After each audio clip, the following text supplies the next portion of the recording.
ॐ सहना भवतु सहनौ भुनक्तु सह वीर्यङ्करवावहै तेजस्विनावधीतमस्तु मा विद्विषावहैः ॐ शान्ति शान्ति शान्तिः.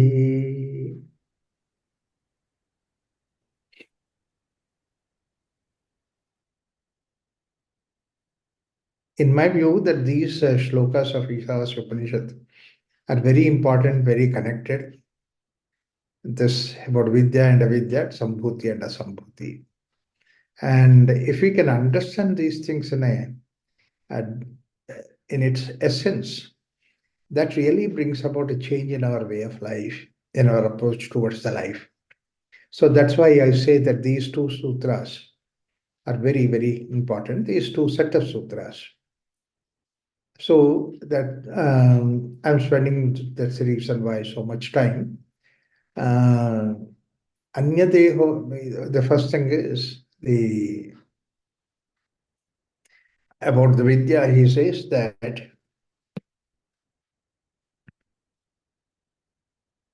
Andhantama pravishanti ye avidyam upasate tato bhuya ivate tamo vidyagum rataha. And second sutra is that vidyam cha amani anyadeva hurvidyaya anyada huravidyaya iti sushrama purvesham dhiranam enastadvichachakshare. And third one is vidyam cha avidyam cha yastatvedo ubhayam saha avidya mrityum tirtva vidyayat amritam ashnute. In these three sutras, one thing that you could see that Upanishad is not against avidya. And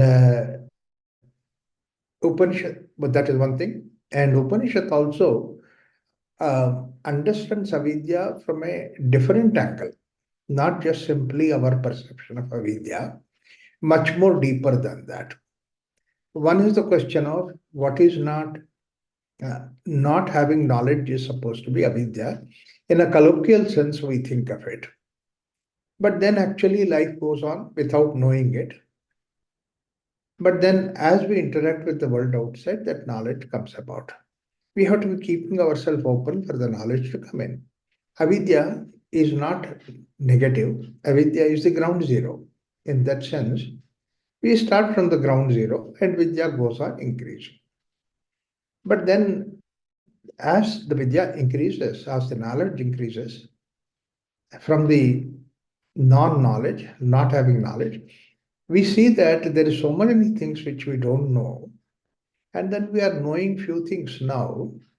This gives us one more very important idea, that is that I don't know it and I need to know it. So this curiosity, this interest will be there within us. That makes us very humble. That's the reason why I say that the more and more that we know, the more and more that we know that we don't know. So therefore, if you even look at that proportion that we have, what we know should not give us arrogance, because that we know so much we don't know. So therefore, we keep ourselves very humble. It's very, very important to recognize this, realize this, that the more and more that we know, we will know that the more and more that we don't know it. There's so much that we don't know it. So therefore, what happens is that I might not know it, somebody else might know it. So if wherever I go, then I don't go from the platform of knowing. I go with the platform of I don't know it, and then I will go. Like I may be a wonderful, knowledgeable person in electricity, but then the moment I go to the medical doctor, then medicine, I don't know it. I should go with an idea of innocence or not having knowledge, because basically if I give that kind of an approach towards anything, that shows that not only about that knowledge, but how much I give value to my own knowledge. because I didn't know anything about electricity. But today I know about electricity. That means how much is the importance of this knowledge in my case? The same way every other knowledge should be important in anybody else's case. So therefore, I should not even think that just because that I know about electricity, I know about everything.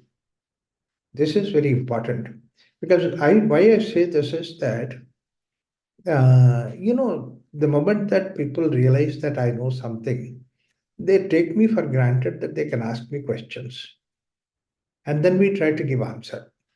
That's what happened in the parampara. See, church said that they talked about Jesus Christ, etc., etc. They thought whatever that the church knows everything. Therefore, they started asking questions. Earth is flat, they said, and then sun is going around the earth. All these things are what a common man observes. They also said the same thing, and they think that they knew it. This is the arrogance because of which that they persecuted the scientists. The same thing about the Indian culture also. People who know a little bit, they start giving advice. In fact, I was listening to one of the mullahs in Islam, and he was saying, "What have you learnt in the school?" The student said, "Earth is round and goes around the earth, sun." And then Mullah said that, Quran says you have to accept what Quran says because yet it is Muslim. That earth is flat and then sun is around the earth that's going. So if science says that, that is wrong. How unfortunate it is, that kind of a thing. Why it happens is because the same text which is giving this knowledge, it also gives that knowledge in either case. Not only in that case, in our case also. Same Vedas contain about the knowledge of Brahman, but the same Vedas also contain about the ideas of the material world outside. And but we have made it very clear in the Sanatana Dharma that the knowledge about inner journey, philosophy, that is something which is supposed to be Jnana Yoga, that is Jnana Kanda. And then about the world outside, we call it as Karma Kanda. And made it very clearly that Karma Kanda has certain basis of its knowledge, but then it can always be updated. There were certain Karma Kanda that we were doing earlier. When we didn't have all this knowledge, we had accepted that.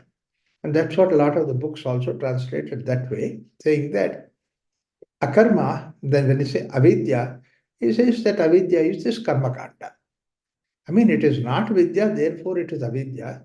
It is contained in the karma kanda. So therefore that they said rituals, etc., all those things. Yes, there was one time that we didn't know about how the science is all about. So because that we don't know, it does not mean that it stops us from our movement, our journey. Our journey was possible because of we assumed something and then went ahead.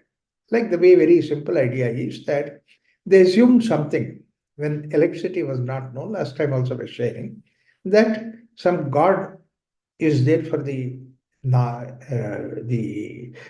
power, and he was unhappy with whatever that people are doing. Therefore, he sent the bolts from blue, and that's what is the thunders, and then followed by the lightning.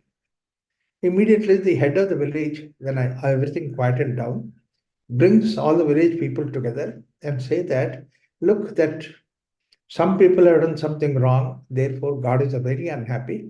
Yesterday he sent a lot of bolts from the blue. So therefore you please confess and you please ask God for pardon so that it will be all right. And people used to confess. Two advantages. One thing is that people be honest, they confess about that. And also another thing is because they have to confess, they don't do the things. So society was under control. So therefore, that particular idea has its own effect, has its own benefit. But then it does not mean that that was a science. No, science progress. Now we know very clearly that there is no God sitting at the bottom and sending the bolts at the blue. So therefore, basically, that today we know that it's electricity, static electricity, which creates all that. So all that is gone. So that means to say that we should have said, but do you mean to say that because that all that is gone, people can go back to the state of doing bad? No, that we can continue whether the God is there or not, whether the bolts from the blue are near or not. Because the effect that we have is that people will have to follow certain norms, order. So therefore, that has become reality. So therefore, it has its benefit. Similarly, earlier we used to think that lot of mm, ideas which were there, which were revised every time, and therefore that we have revised information about all these things. So, avidya, this is what is avidya. And the purpose of avidya, we were assuming basically that, that rituals were there and all that. You propitiate God. You please the God, saying that, oh God, give us a nice rain, give us some crops, and give us this, give us that. What is all this for? To see that people are dying out of drought. Therefore, we do the yajna, parjanya yajna, so that people survive. It is for the sake of mrityu tarana, that is, crossing the mrityu, for that sake that we were doing it. Similarly, somebody is sick, so therefore that we go to the gods and pray, offer our prayers to the God. He'll become all right or not, that's a different issue. But the idea is that our idea is to see that how a person's health is maintained. I remember very well the story of in Bangalore that we have this Tyagaraja Nagar. There is what is called as this Rajarajeshwari temple, which is supposed to be Plagamma Devasthana. That means to say the goddess of plague. So there was one time, it was not very far, about 200 years back, 250 years back. It so happened that this whole Agrahara, it is called as Agrahara portion, it was infested by plague. And it was such a devastating sickness that people were dropping dead, right and left and middle. Then 1 week that the whole place was becoming empty. That was the time that actually that this part of Bangalore was completely vacated. People left whatever the thing is. They went settled down in the new settlement. And that was the new settlement which was built by Mysore Maharaja. And that was actually Malleshwaram. Malleshwaram is born because of that. So, but naturally, we know today that any infection that is there, its shelf life is about 15 years, 15, 20 years. So 15, 20 years, nobody was there. It was completely deserted. Afterwards, things have become all right. People started coming back and settling down. But then they thought, because it was 200 years back, it is basically they all prayed for goddess to see that they give the sustain them. Therefore, the Plegama Devasthana, but even till today, people go at a Plegama Devasthana to have prayer and all that. And that particular temple, Plegama temple, is very important for me because, I'm very poor in directions. My brother's house is right opposite to that Plegama Devasthana, so it's easy landmark for me. Not because plague is a landmark for me. Plegamma temple is landmark for me. That is the idea. So essentially, that the knowledge has grown. This is what is actually a knowledge which is to take you away from the sickness and death.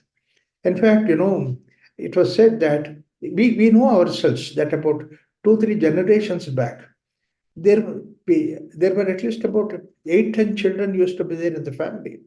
There is also no family planning those days. So therefore, 5, 8, 10 children used to be there. But on an average, 4, 5 used to go away, die early. Infant mortality is so high, actually. In fact, so in every house it is like that. So therefore, the death was a very important aspect of it we need to conquer. So that's why science has progressed. That's why whether it is the way that we built the houses, the housing, and running and freeing ourselves from the wildlife, this, that, all these things have improved. Medicine and engineering, technology, everything is developed to see that how we can take out ourselves from the death, to conquer the death. That's why it is said that, in fact, it is very beautifully said that 500 years ago, whatever that they found as the bones which are from the archaeology, and the bones age was about 40 years and not more than that, 40 to 50 years. You can imagine that people used very difficult to live, average age so high. And at that time, that 100 years is something which is extraordinary for somebody. So therefore, that they had that yardstick of 100 years. Shatamanam bhavati, shatayut purushaha, shatendriyaha. All these things are because basically that it was very difficult. It has to be by only the blessings and divana of the elderly people, then only somebody lives for 100 years. Whereas today, that in Japan, there is whole city that is there, and the minimum age there is 100 years, and everybody is above 100 years. We started our yoga. Actually, there we were. They invited us to start a yoga center in a hospital, and the hospital name is that Kotamai Hospital, which means I said, well, it's a children hospital. I said, why it's a children hospital? Yeah, but then you have to do yoga for geriatrics. Then I said, what is this? That means to say, when we started for the children hospital, but over a period of time, the average age becomes so high. The average age in this hospital people come here is around 95 to 100. So a lot of patients who come are between 100 to 120, 130. And they come for yoga class. They come on bicycle and they leave the bicycle there and come to the yoga class. I just can't imagine. When I said, okay, we are doing this, I wish I lived for 100 years like the way that these people live. That means science has progressed in such a way that it is given you long age. All these things, whether it is food, this, that, everything is focused on towards the conquering the death. So that's why avidya is supposed to be for the sake of death. Avidyayam mrityum tirtva. That is why. That is the reason why the third sutra very beautifully said that Anyadevahur vidyayaha, anyadahur avidyayaha, iti shushruma purvasham, yenastadvichakshre. That is what is the 10th sutra. 11th sutra says that avidyaya mrityum tirtva.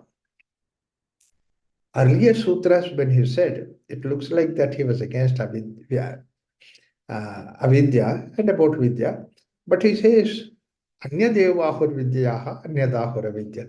That means he has an importance for both avidya and vidya. There's a much deeper significance than what the Upanishad talks about it.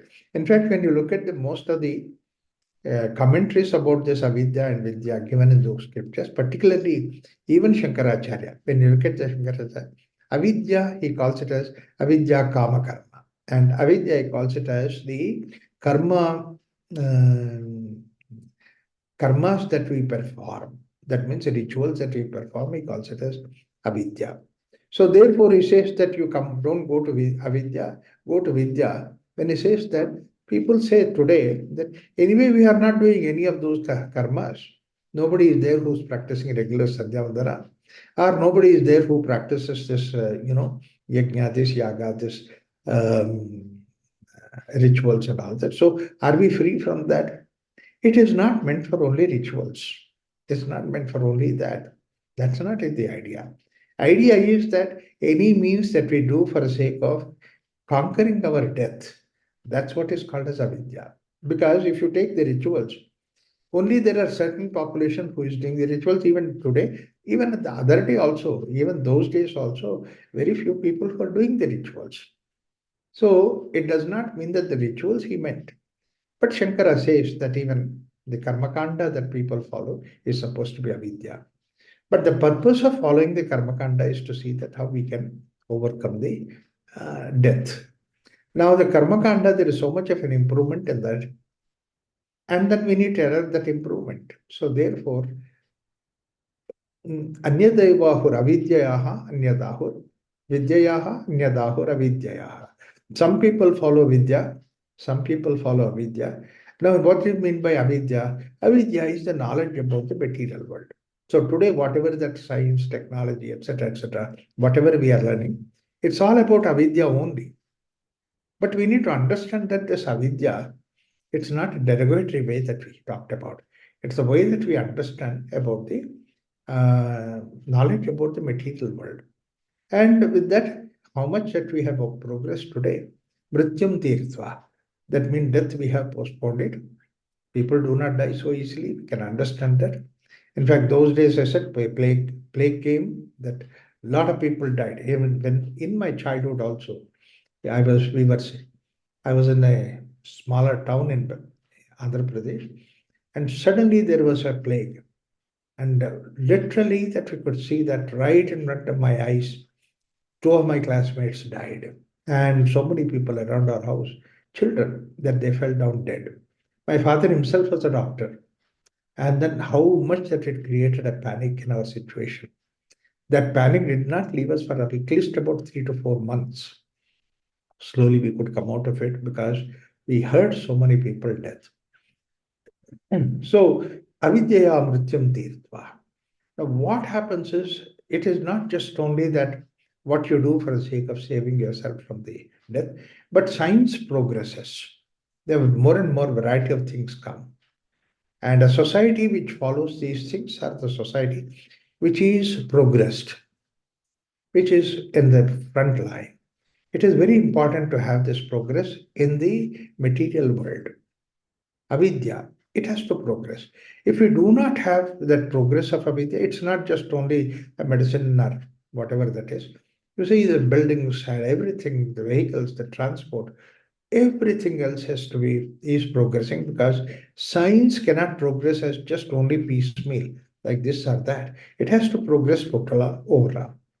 And this progress is something which is really giving us, better clothing, better housing facilities, better transport, better these things.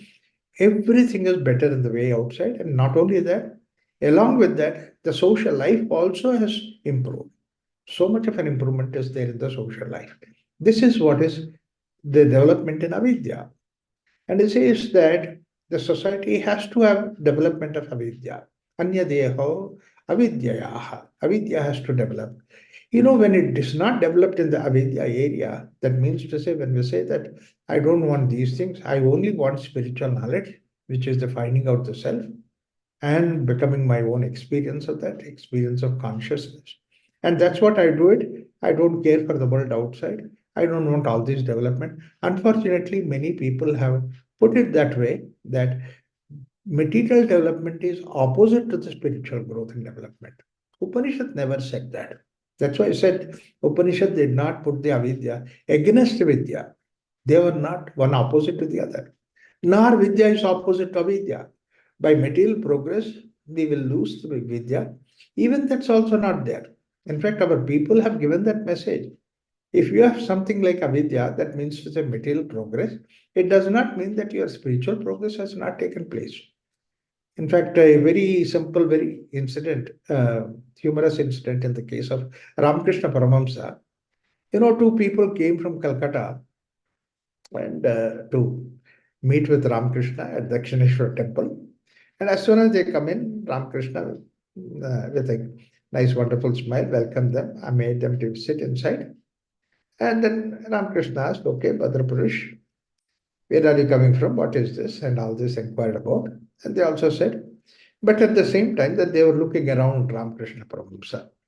And Ramakrishna, after initial introduction and all that, say, let people come here basically with some question, want some clarification. So what is that you need? And I can answer you, whatever that you would like to have. You can ask me. Then those people, those two of them, they were looking around. Say, yeah, we want to ask you something. But then they were not doing it. Ramakrishna said, why don't you ask? Why do you hesitate?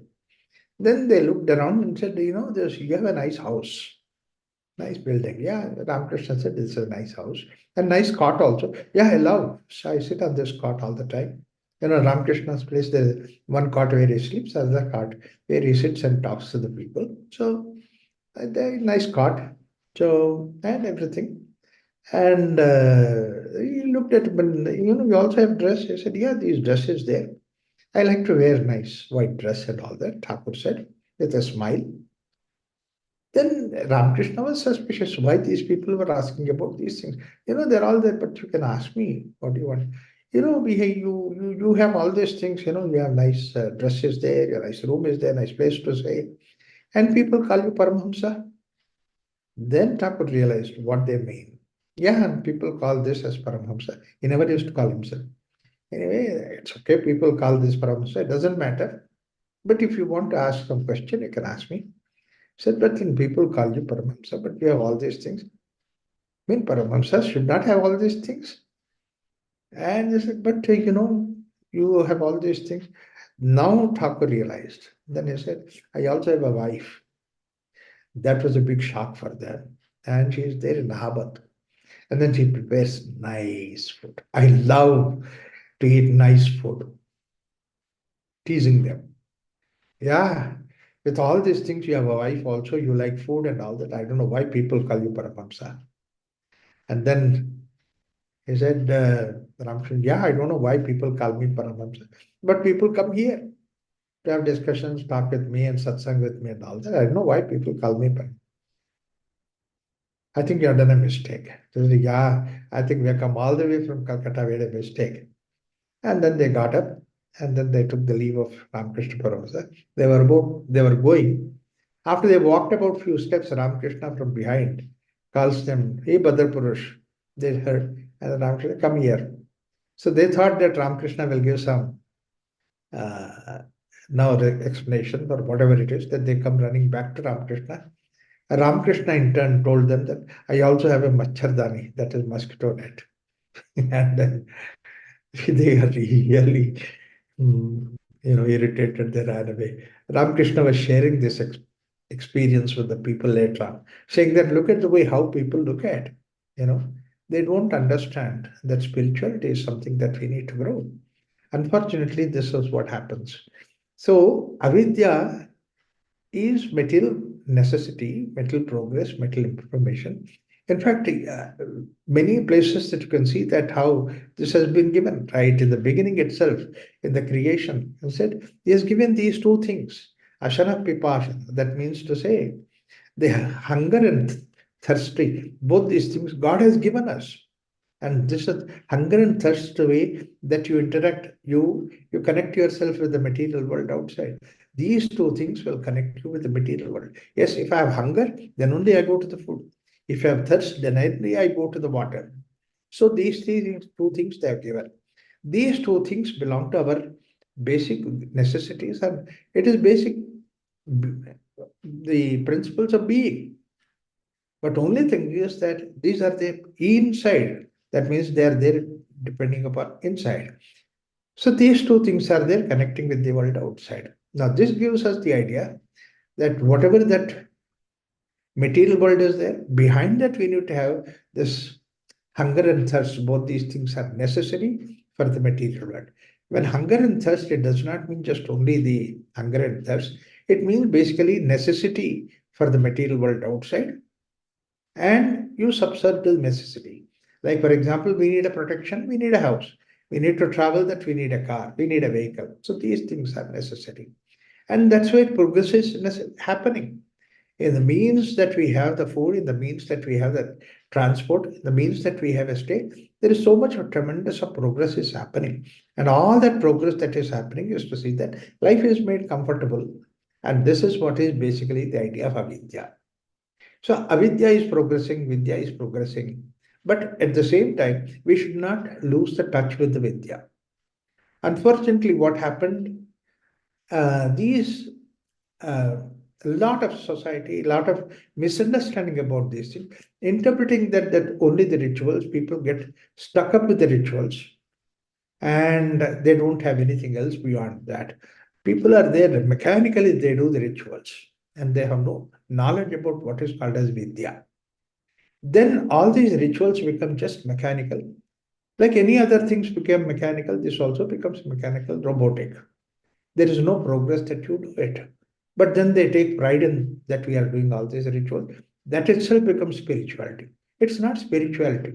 It's a every ritual that we do is religious. It connected with one particular system or the other. That's why we have so many different um, all these denominations are there. They have their own way of rituals doing it. Like for example, Dvaita, Advaita, Visishta Advaita, so many other things like Buddha, Jaina, so many things are there. They have their own rituals and they get stuck into the rituals.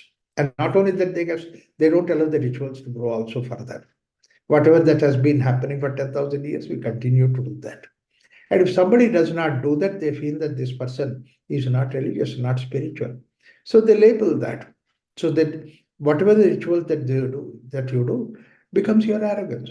As much as that whatever that your knowledge of chemistry, physics, engineering, medicine can become your arrogance, even these rituals can also become arrogant. It's all about avidya. But vidya is that which changes you. Ya vidya sa vimuktaye. That's the difference between the avidya and vidya. Vidya is that which gives you freedom, which gives you spiritual progress, development. So this is what is avidya is horizontal growth, vidya is a vertical growth. Both these things are important. Both these things are important because that if you don't grow in the material world, there are others who are growing in the material world in the other parts of the world. Look at the way that how much material advancement that has taken place in so many different countries. And we never had that material progress until recently. Therefore, that we were cutting pathetic figure. That's the reason why India was very low. And everybody was looking at what is happening in America, what's happening in England, what is happening in Europe. This is what we were looking at because basically that we didn't develop avidya. Avidya we did not. Avidya gives us civilization. We need to progress that. But at the same time, the other societies which has given importance to this progress of material world, they hardly have any idea of what is called as a vertical growth, spirituality. There is nobody who talks about these things. There is nothing like that's going on. So therefore, that there is society where avidya has become very important. They have neglected about vidya because vidya cannot be seen. Avidya is can be seen. Avidya is visible outside. Development of all these things are visible outside. They were only looking at avidya. They did not see what is called as spiritual growth and development. They had hardly anything that is there. Even the so-called supposed to be spiritual centers like churches, mosques, this, that, and all that, they were just only doing the rituals. They did not do anything beyond that. Unfortunately, as a result of it, the spiritual growth has never developed in those countries. So there is India is something where spiritually is so high because people were discussing about all those things, but at the same time, material was not progress. And this inner transformation that can take place is what is called as culture. So we have a lot of culture, but then the society where this culture is not there, but a lot of civilization development, civilization was there.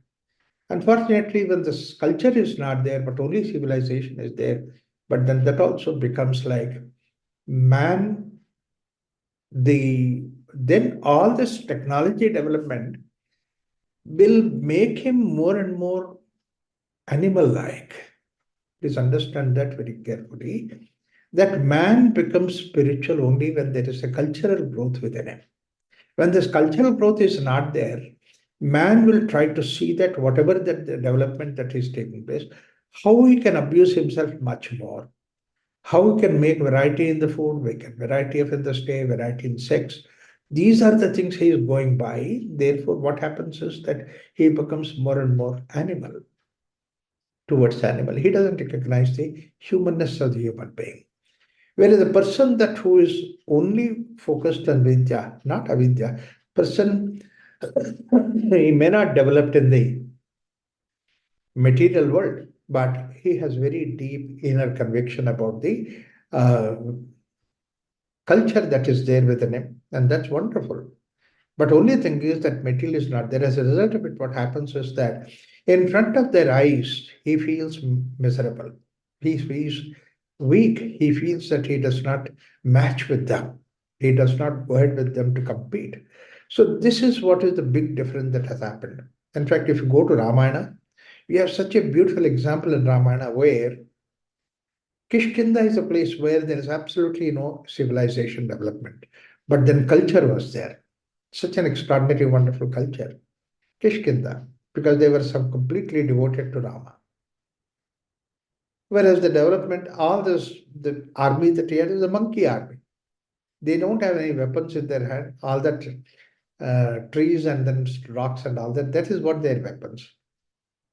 And they were walking on the ground. Whereas look at the way that Ravan, so much high development in technology.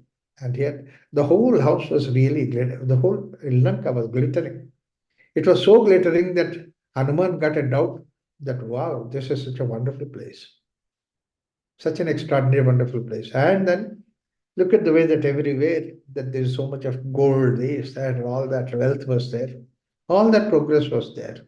This is what is very high civilization. In fact, in Valmiki Ramayana, that description was how beautifully the roads are there, how much lit those roads are, how buildings were so organized in a particular way. There is no question of proper.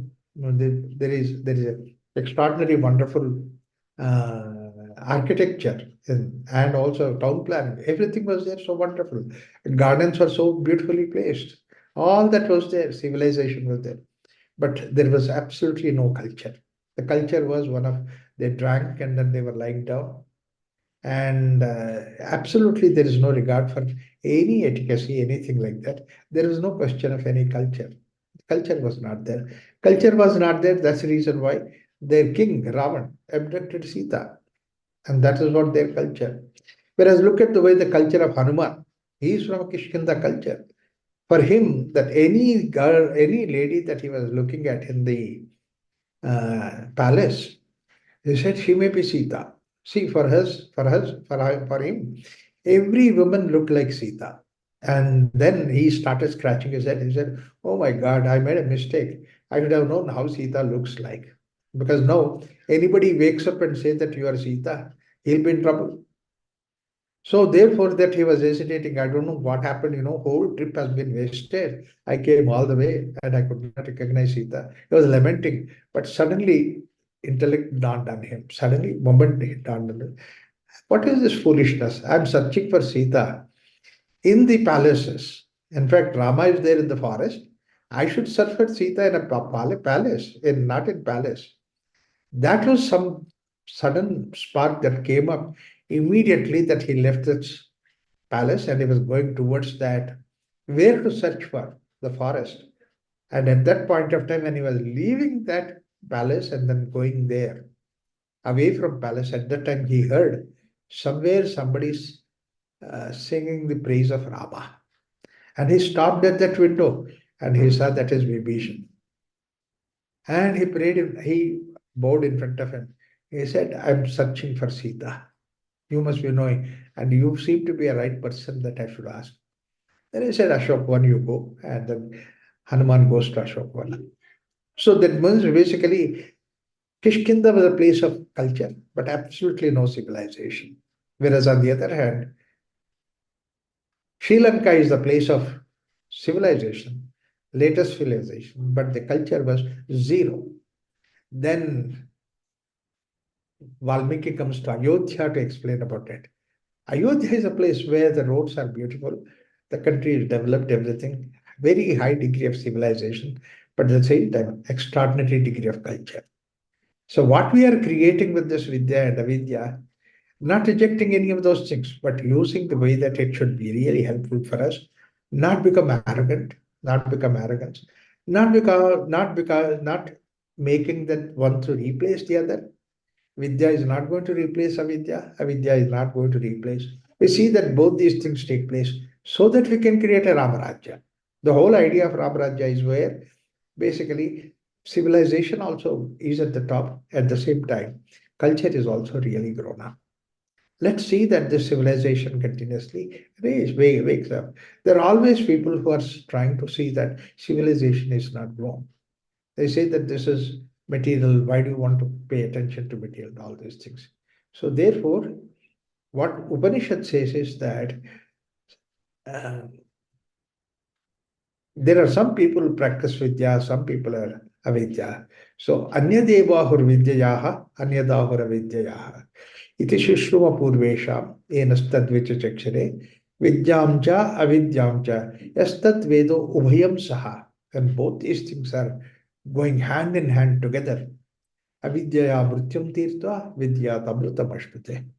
This sentence, avidya mrityum tirtva vidyat amritam ashrute, is a very important sutra because, important culmination of the sutra because it seemed to the Upanishad, normally that we may understand about that.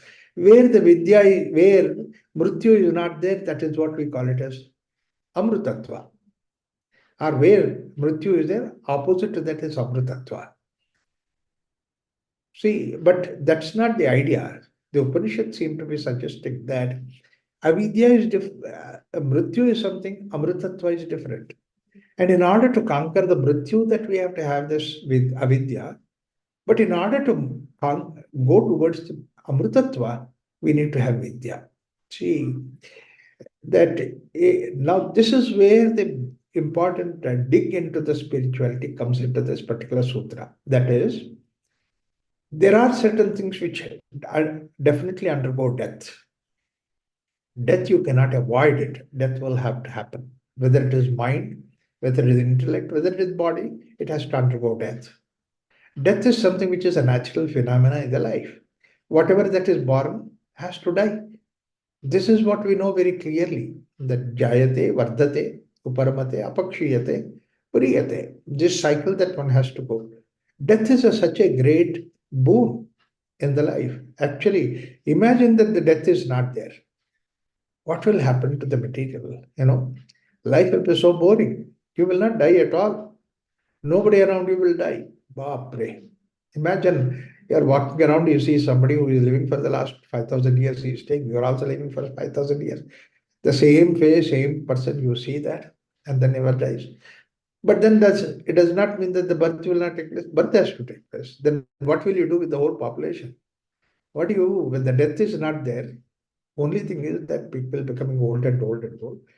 That means to say basically that you're not leaving somebody to just leave. That's why it is said death is a great gift of God.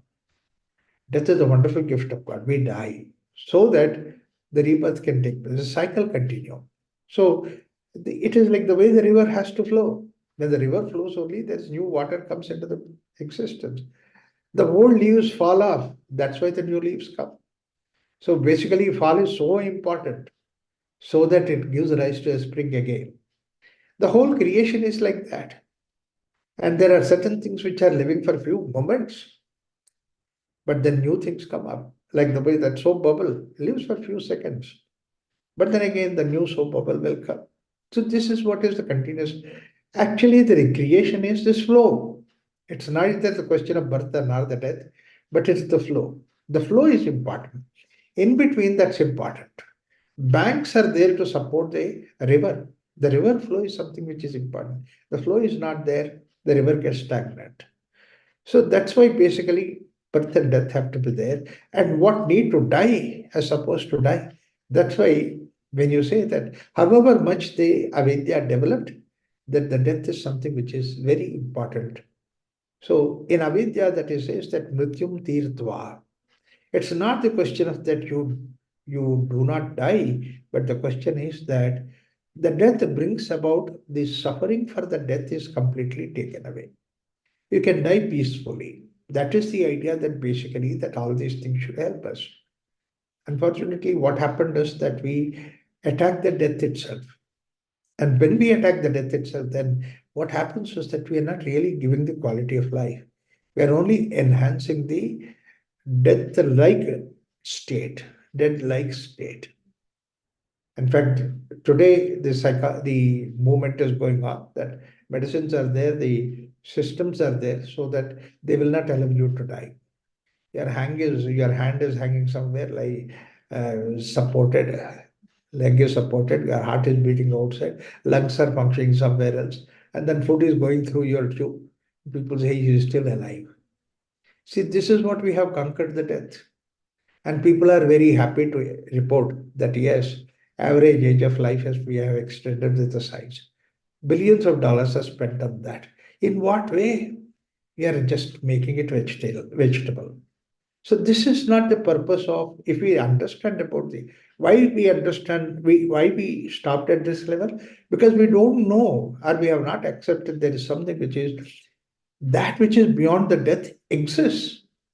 And we have constant experience of that which does not die. Like, for example, you were there as a child and you have grown up. Now you became adult, adolescent, then adult. then old age. You see, but you are there behind all these things. In spite of the fact all this change is happening, you are there observing these things. So that means to say you are not somebody who is not passing through all this change that's happening.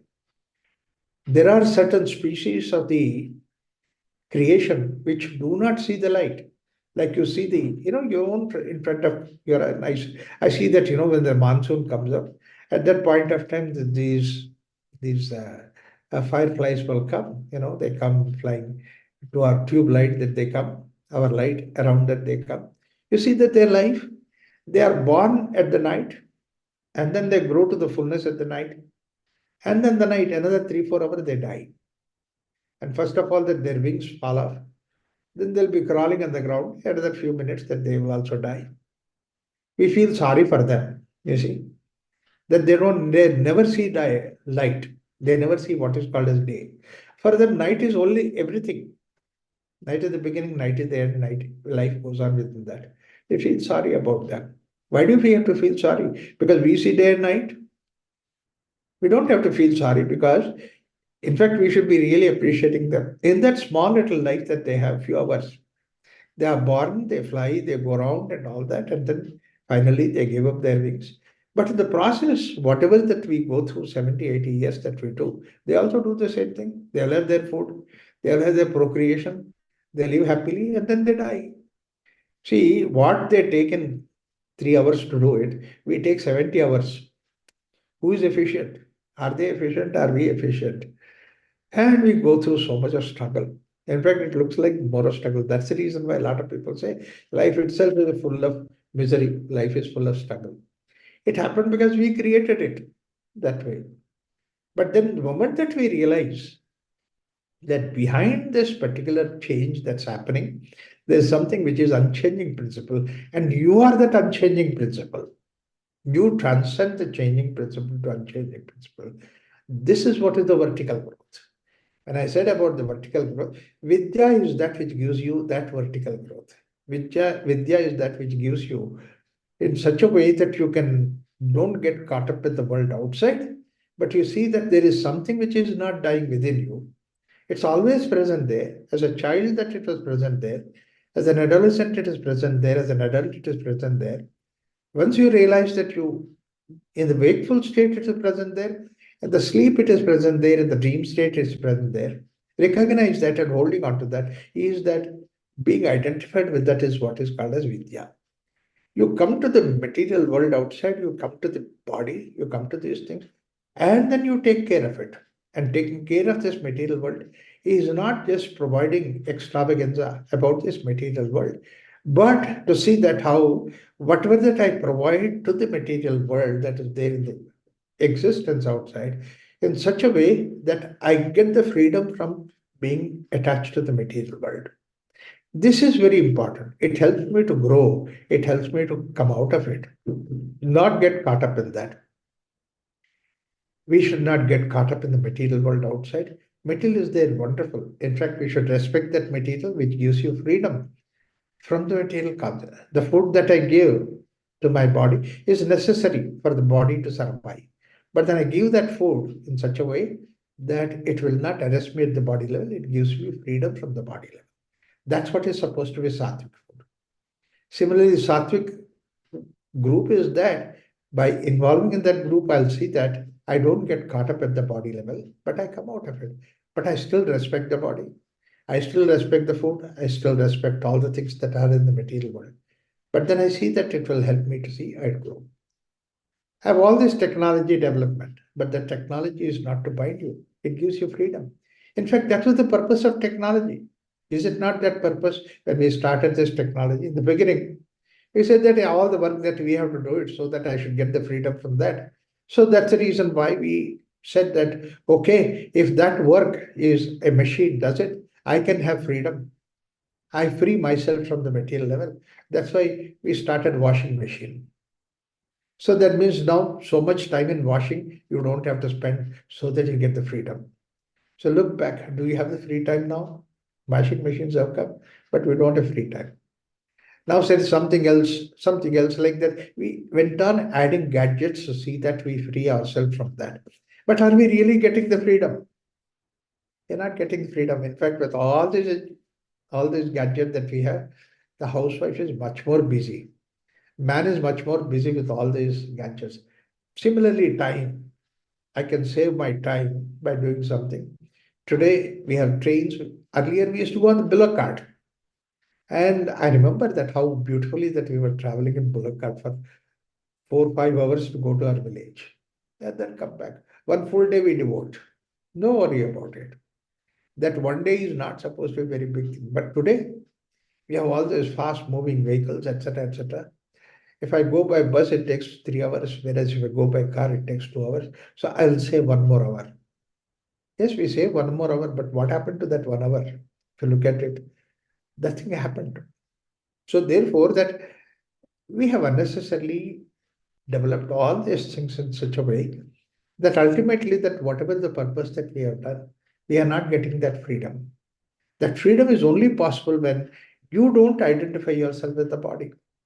That means to say you are traveling in the bus, but you feel that you are not the body, you are free from this body, so that you can be in the recognizing that your consciousness inside and being in that state will give you freedom from the body level. So that's why Vidya and Avidya, both these things are necessary, both these things are important.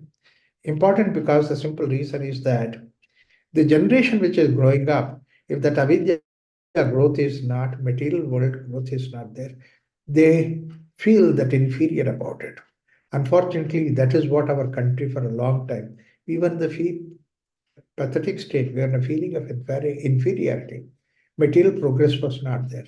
Fortunately, today we are seeing the progress, we're developing the progress, but let's not get caught up in that. Let's keep our idea of Vidya. That's what is important. So that's why this is what is, these three sutras is about the knowledge. Look at the extraordinary, wonderful message this knowledge gives us. But then in this creation, there are two things which are necessary. Everywhere it is. One is called as the, you know,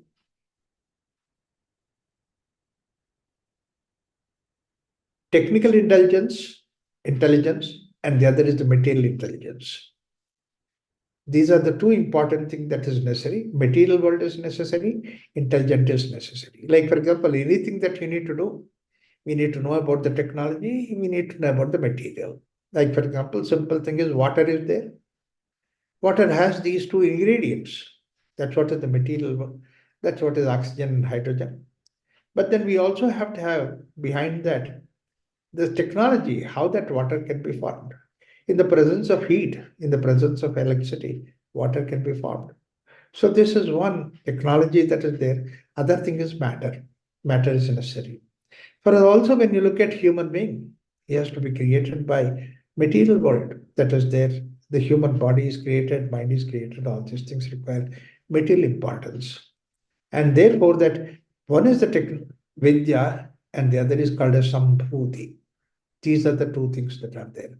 Sambhuti is the idea of the Vidya is about the intelligence and material cause, intelligence cause. The material cause is something which he gives in the next level. See, look at the way that how Isha progressed. He started from the Brahman, Ishavasyamadam Sarvam. From there, he comes to Atmasthiti. Atma is something which is complete, everything that he talks about. We are that Atman. That's what is the idea that you say. That means individuation. Now, individuation, after that, what happens is that it's the, on one side, it is the intelligent cause. That's what is basically for the material level to happen, for the creation to take place. So now that he talked about all this intelligence cause, that's what is Vidya and Avidya. After that, next thing is what is supposed to be the material cause. And material cause, we know that Indian philosophy has given this Panchabhutas that are there is the material cause. Prithvi, Apat, Tejo, Vayu, Akasha. And they come in a particular uh, proportion, particular way, so that what happens is that there is somebody who is creating says a an individual is created to create all these things so that then you are happened. So it is your own selection, your own being. That's what basically that is what you are. Every bit of you is your own design, your own admission. This is what is basically Sambhuti. Sambhavana, Sambhuti is what is the material that's available outside. So therefore, he says in the next three sutras, extraordinary sutras, he brings about this idea of Sambhuti. And there also, uh,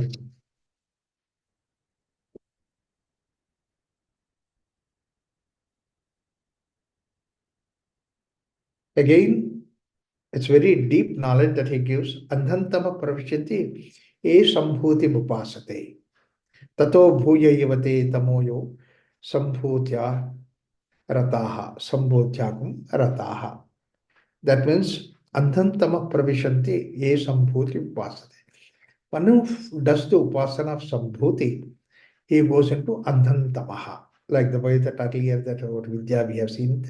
Tato bhuya yavate. Deeper than that is tamo yau sambhutyam rataha. One who has the rata of sambhuti, he goes into deeper darkness. And then he comes to this is what happened in the 12th sutra. And then 13th sutra he says, Anya devahur sambhavat, Anya devahur asambhavat, iti shushtruma dhiranam, enas tadvicha chakshire. So some people will go towards sambhuti and some people will go towards asambhuti. Iti shushtruma dhirana. Earlier he said iti shushtruma purvesham. Here it says iti shushtruma dhirana.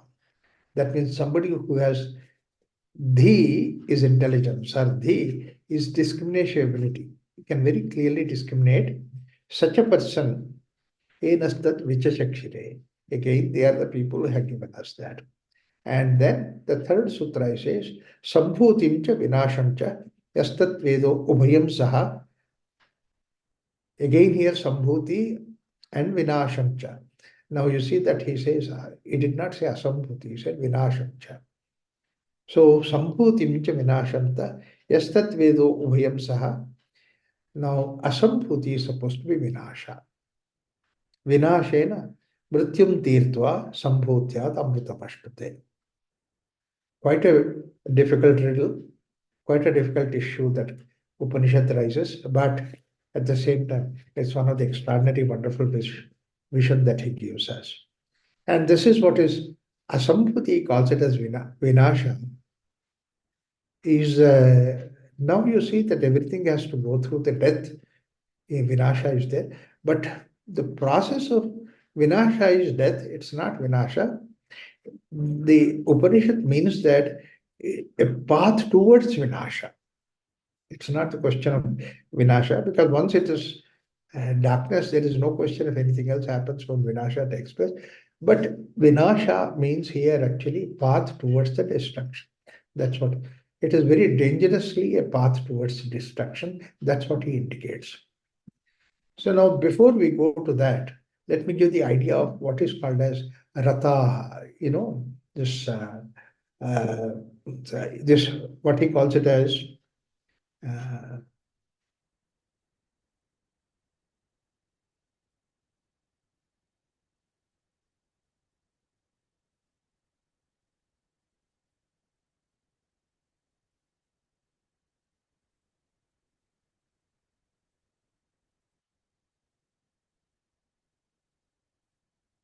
this is what is basically the idea of we all are doing the upasana is everybody is doing in every way that we upasana is constantly happening.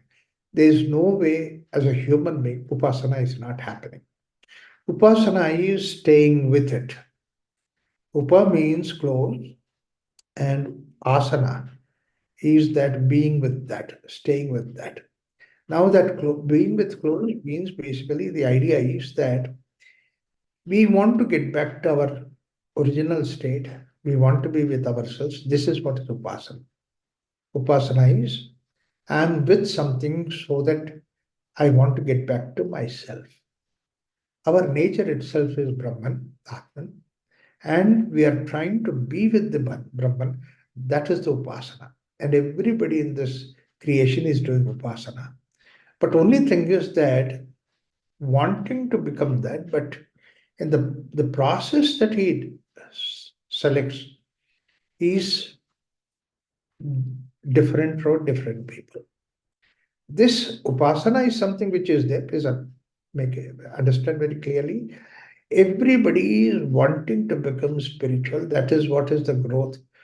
That is what is even Sri Aurobindo says that what is yoga? Yoga is hasten the progress. The progress is happening. Progress is there. Everybody wants. What is the progress? You realize yourself.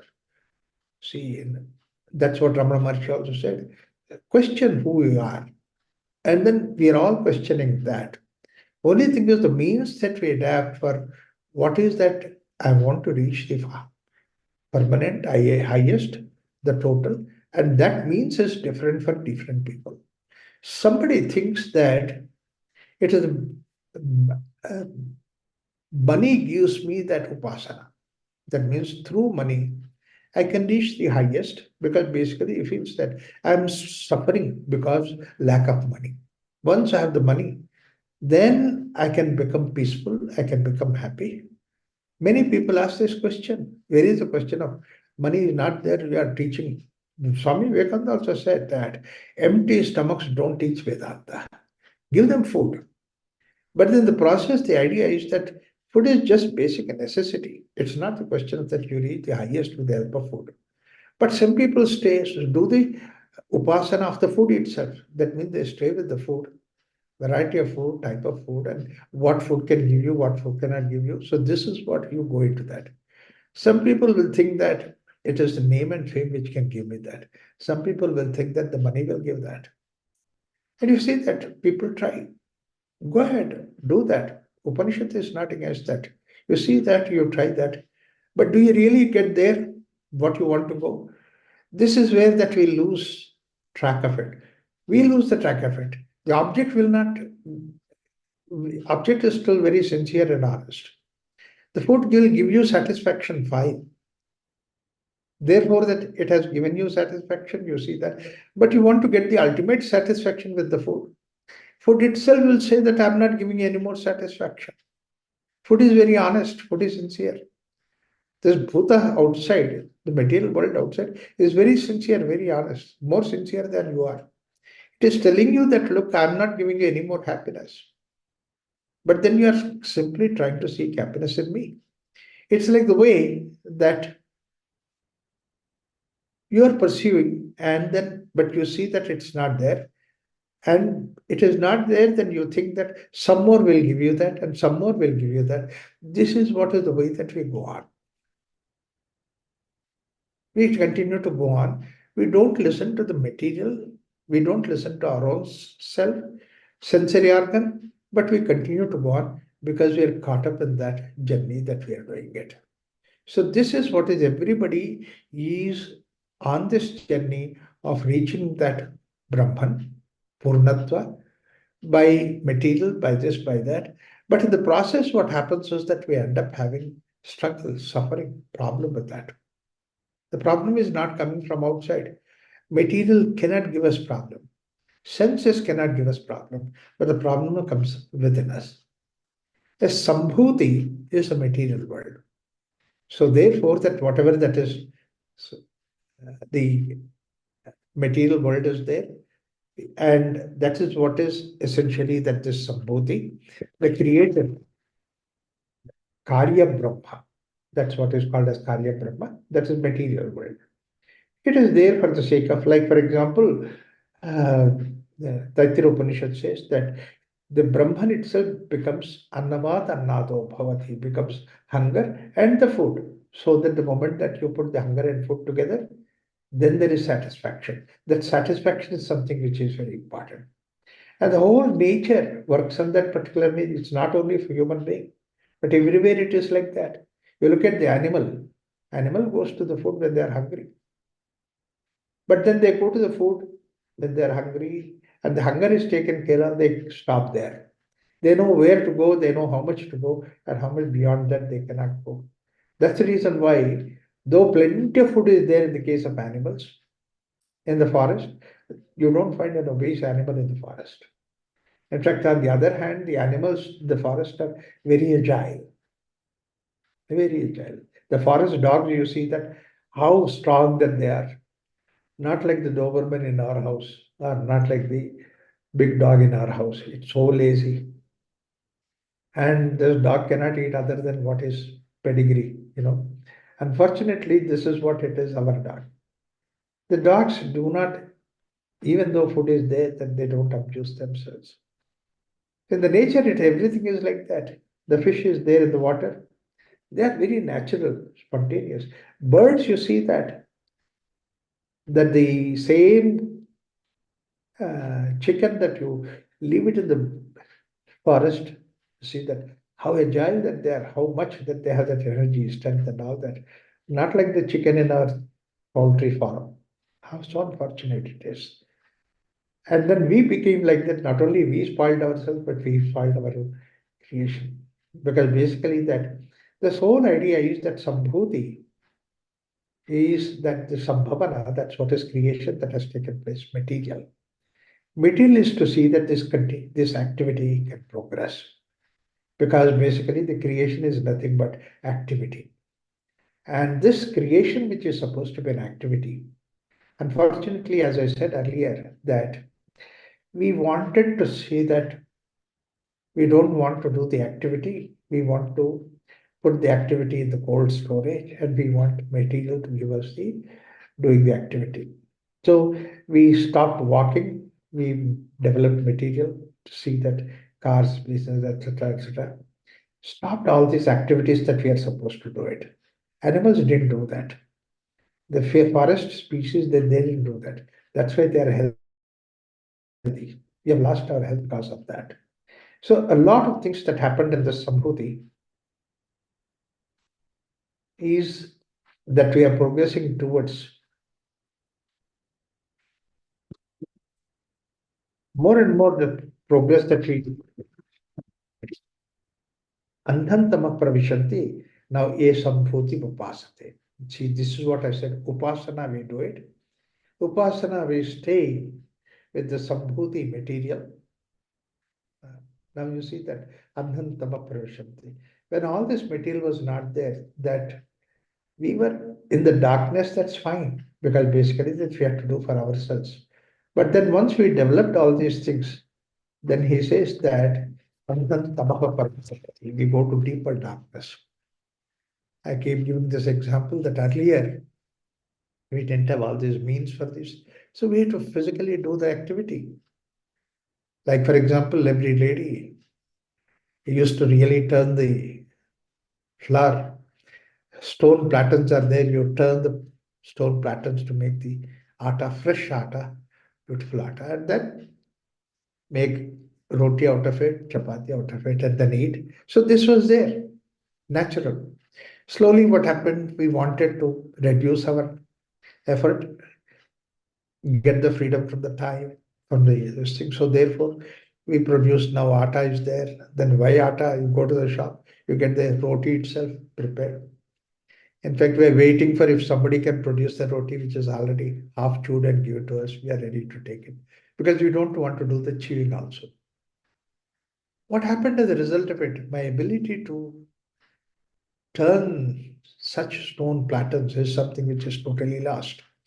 My wrists loses their ability. That's an unfortunate thing.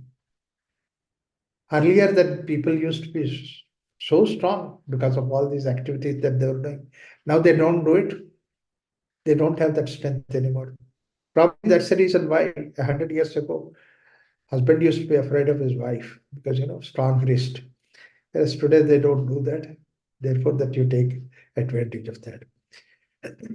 A simple mouse is given in your hand, you develop carpal tunnel syndrome. Why? It is because that sambhuti, you are attached to that. You started depending on the material world outside. Wherever you lie down, you used to get sleep. That was what our original nature was. To when we developed for better sleep, better sleep. Today we have such extraordinary, wonderful means for sleep. Beautiful beds are there, nice, wonderful cots are there. But sleep is not there in your hands. You lost the sleep. We wonder what happened to us. In fact, see a labor lying down on the sand heap outside and sleeps comfortably. You wonder how could he sleep? I don't get the sleep in my five-star hotel. See, this is what we have. Sambhuti Mupasate. When we are not only using the Sambhuti is important, material is important, but we are Upasana. We are doing the Sambhuti Upasana. That means we are continuously caught up in the Sambhuti. Tato Bhuya Yavate. In fact, much deeper than this darkness is the one where he says, Sambhutyagam Rataha. Now, what is this? Asambhuti Mupasate, that's what is Asam. And then Sambhutya.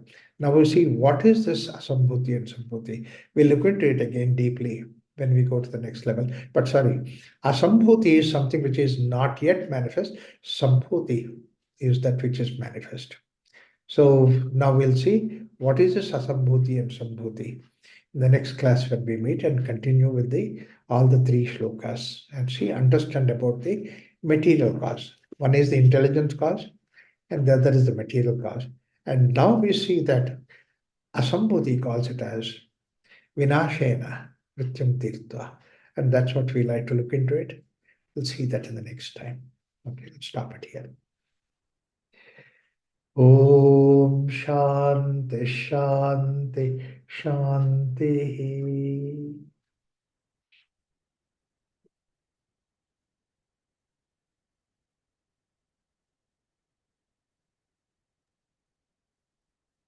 Any doubts, anybody? Yeah. Namaste, Raghuramji. Yes, tell me, Bhargavi. Doubts not regarding this Isha Upanishad. Ah, One clarification. yeah. Inspired by Aarti ji, I am also going to Kumbh Mela. Wow, wonderful. Congratulations. Thank you very much. I have booked my tickets. Mhm. One clarification here is, in this year I lost my mother.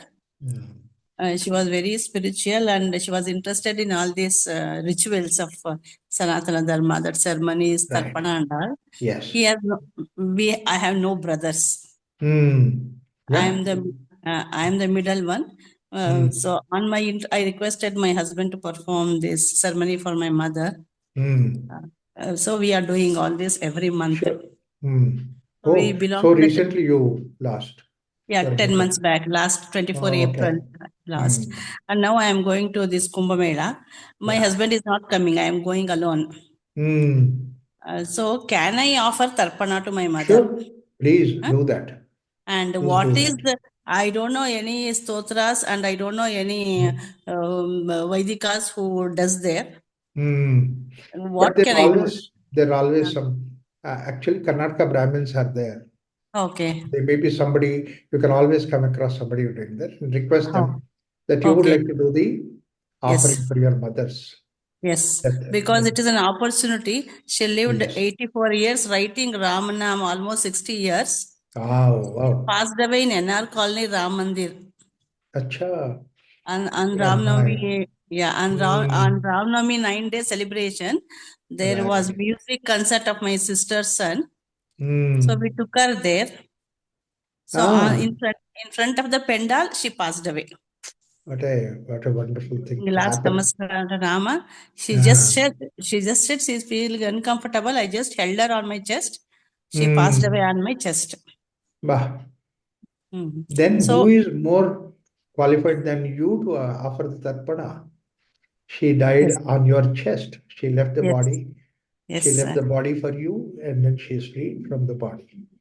So, I just wanted to clarify from you, wherever you a lot. Even if you didn't find anybody, also, you just do with with your total dedication, heart, and all that.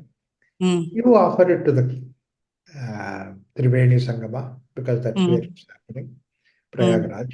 So you offer them. And then you find any Brahmin, you give him some dakshina, you give him some this thing. So that's what these are important things.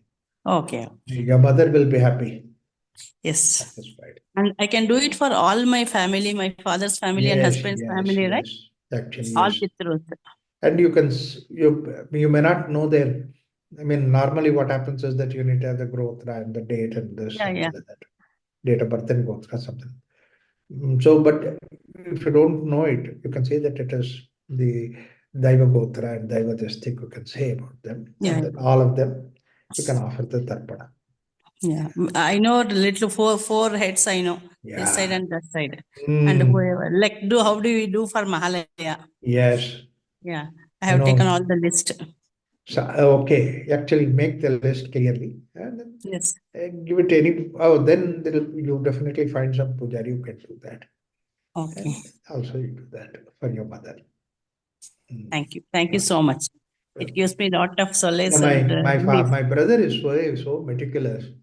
When he goes to this, this Vaikuntha Ekashi, when he has to do the Tarpada, he has at least a list of 50 people in our family and all the details. Everybody wonders. That it shows that your love for them. Yes. Thank you so much. Yes, thank you. Thank CG, you. one input. I don't know. I'm just sharing because you're going. I'm just because my husband has just returned back from Prayagraj. So there are facilities and setup for each one of you to perform tarpanas. There are people at each ghat to do this, and they will ask you whether you are the elder son, younger son, or are you doing it, because my husband is the second one. And in our thing, when elder brother is there, they don't usually perform the pindadana and all. But they gave the necessary details how to go about with it also. So there will definitely be a way for you, because Sankalpa is there. I think I'm just giving this because there are people and there are places designated for it. So on each ghat you will find it. So I think you will be able to do it. And you might say that, yeah. you In don't fact, have I any wanted brothers, to call therefore. you to inquire about this because you said your husband has gone, no? So I was another 2-3 days. I would have called you. Thank you so much. Anytime you can call me. No worries. Yeah. Thank you. Your daughter can do it. Actually, ladies also can go through Upanayam and then Shraddha ceremony. They can do it. So this is possible. Otherwise, I had decided I will do Tarpana, remembering my mother and offering for elevation for soul. Yeah. Thank you for the guidance. Thank you. All the best. Nice. Wish you a very good trip. Thank you very much. Thank you very much. Right. Okay. We'll stop, Ramji. Let's stop there. Okay.